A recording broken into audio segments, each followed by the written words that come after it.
Друзья, сегодня будет необычный выпуск. Я для вас подготовил влог о майских праздниках. Для тех, кто меня не знает, всем привет, меня зовут Никита Каяцкий.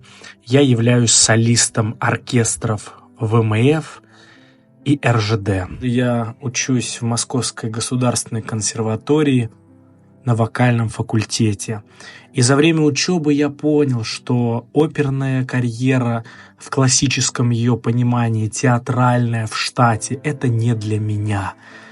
Это для сумасшедших, больных, неадекватных людей, которые готовы терпеть унижение, боль, страдания на начальных этапах и выносить все дерьмо театрального искусства. Только когда певец пройдет 7 кругов ада, когда поунижается, потерпит оскорбление, гнобеж, высокомерие вышестоящего руководства, единицы и проценты останутся вот в этой верхушке айсберга, когда к певцу хорошо относятся, когда певец звезда, и он уже может диктовать свои правила. Именно поэтому я начал вести свой блог и искать альтернативы продвижения себя, чтобы не связывать свою жизнь с театром, а становиться сольным исполнителем и иметь в первую очередь свое имя, свою честь и свое достоинство, которое может отличаться от серой массы оперных артистов,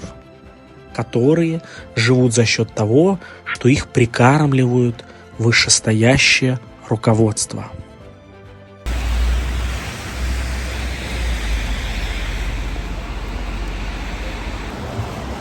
Вот такой центр роскошный. Вы видите, впереди меня Красная площадь. В общем, будет интересно. Оставайтесь. На улице ужасный дождь. Помочил ноги.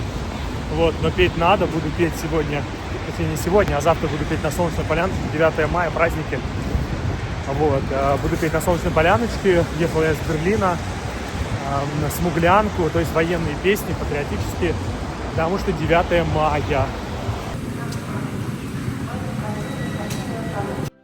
Есть потрясающие артисты, харизматичные, добрые, светлые, с роскошными голосами, очень талантливые, необыкновенно добрые и прекрасные люди. Именно с такими я стараюсь работать.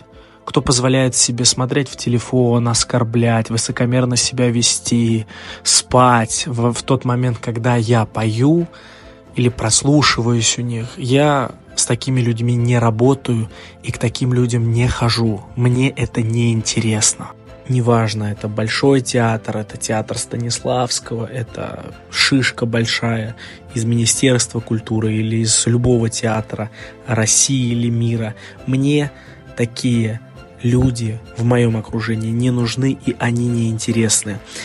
Самое важное – это твой зритель и твой слушатель, который к тебе приходит. И когда у тебя будет аудитория, ты становишься самый сильный и самый мощный артист. Ведь только артист с аудиторией может круто себя показывать и отлично выступать. Я закончил свой рассказ, и теперь мы держим путь в Великие Луки.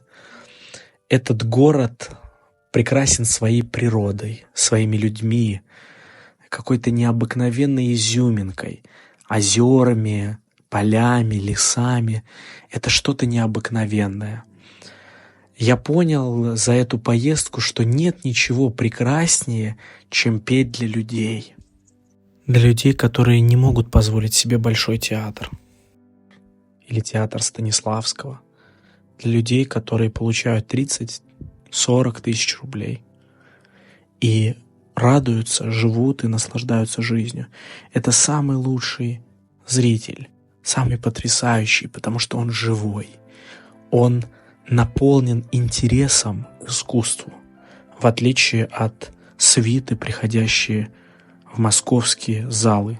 Это не касается всех людей, это касается тупых, которые ходят пофоткаться в Большой театр, а не пропитаться этим искусством. Хотя искусства сейчас там мало, но все равно есть голоса, которые сводят с ума и завораживают. Пока вы слушали рассказ, мы приехали в потрясающее место – Великие Луки. Город находится в Псковской области, недалеко от Пскова и Великого Новгорода, примерно 150 километров до границы с Литвой. Этот город поистине прекрасен. Город был основан в 1166 году. Был захвачен немцами. Тут были ожесточенные бои. Люди выдержали, справились. Есть крепость, есть много памятников, есть свои герои. То есть город пронизан вот этой болью русского человека. В эту поездку мы поехали с культурным фондом Алексея Ивановича Фатьянова. Именно с ними у нас очень тесное и плодотворное сотрудничество. Потому что в нашем кругу царит любовь, свет и тепло, смех и радость. И каждый раз, выходя, выступая с этими ребятами, я получаю удовольствие, как будто я пою на лучших сценах мира. Наверное, вот такое ощущение внутри я испытываю. Настолько светлые, живые, настоящие, добрые люди, что хочется просто вот петь, звучать и радоваться. Вот не хватает в профессиональных коллективах такого. Очень-очень хочется, чтобы был вот это тепло, радость, свет, и чтобы все время была поддержка. И это чувствуется каждый раз, выходя на сцену. Вообще я очень люблю профессиональные гастроли, когда ты едешь, выступаешь. У нас получилось дать 2 концерта для прекрасных людей и подарить свой голос простому народу. В эти моменты ты испытываешь какой-то трепет и слияние с людьми.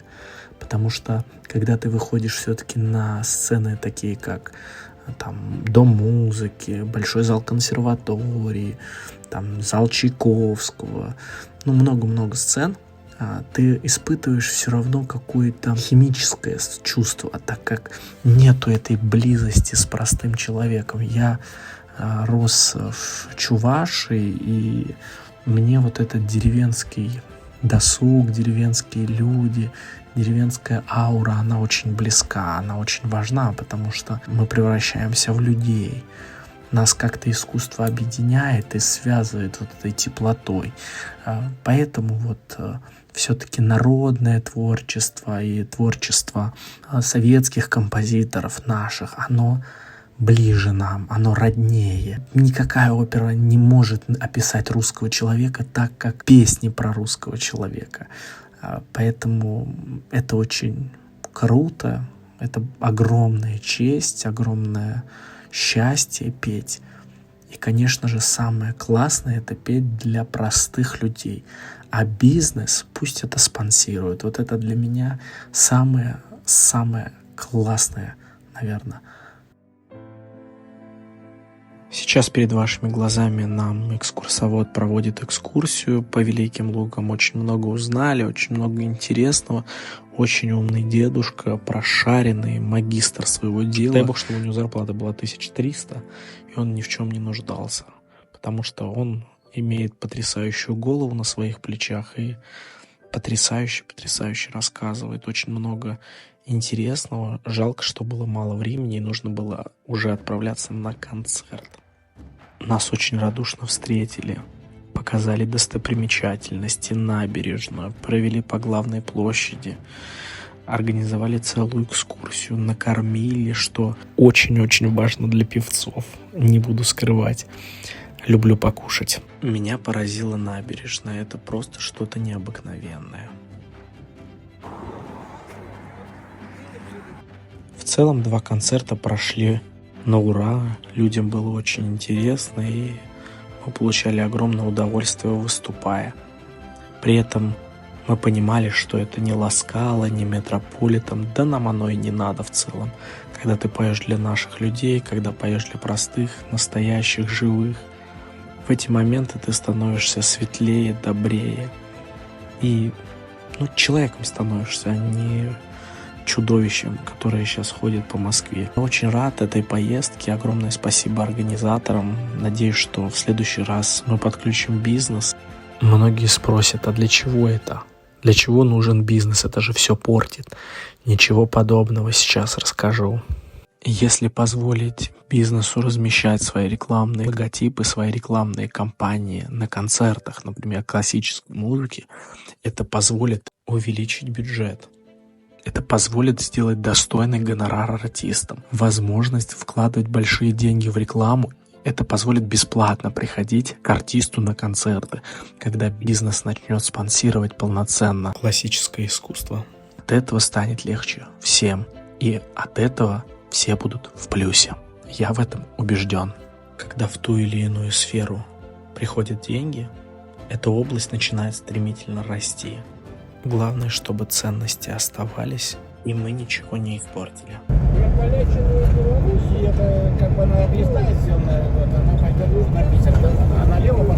Хочу вам показать сразу второй день и локации, где мы пели. Вы просто посмотрите. Второй день был насыщен. Мы с моей коллегой Олей спели по 7, по 8 вещей, исполнив полноценный концерт. И я пел все. На Солнечной Поляночке. Ехал я из Берлина, Смуглянку. Все теноровые хиты. Это был просто кайф. Потому что люди творят чудеса, когда они на тебя смотрят, дают свою энергию. Ты звучишь в любом состоянии, если у тебя здоровый голос. У тебя вся душа нараспашку. Ты можешь петь, не замолкая. Это не понять псевдооперным певцам, потому что то, что они исполняют, это не про них, они играют. А русские песни, советские песни, народные песни, они написаны о нас. И каждый раз, выходя на сцену, ты поешь о таком же человеке, который разговаривал на твоем языке и делал все то же самое, что делаешь ты, только много-много лет назад. И эта энергия этой музыки, этих слов, она возвращается и бьет тебе прям по кумполу. Эта музыка наша, и она в нашей крови. Перед началом концерта нам показали роскошный музей, как жили раньше. Я бы его назвал так, потому что там есть разные эпохи. Там есть царская Россия, как жили при царе. Разные инструменты. Там есть оружие старого образца, которое было в Великой Отечественной войне на Великолукской земле.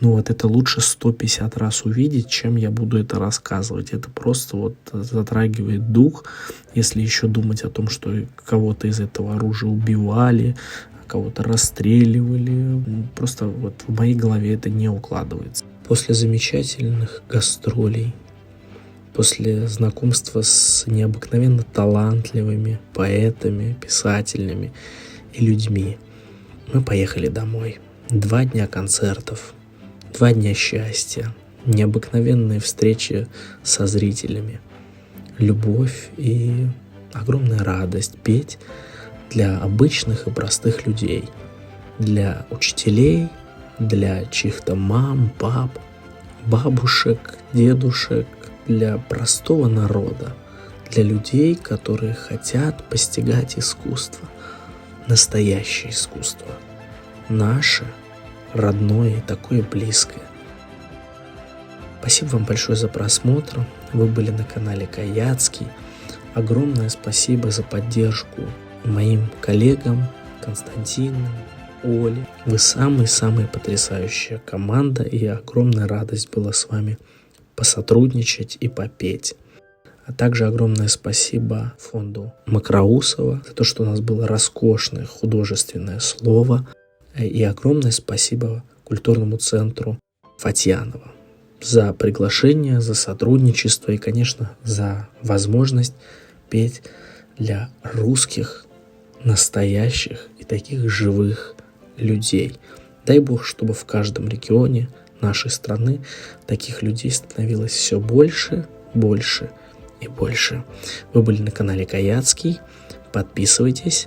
Здесь о музыке. Нас осталось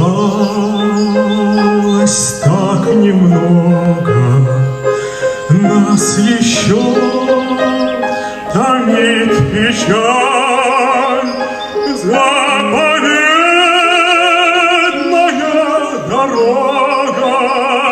заповедная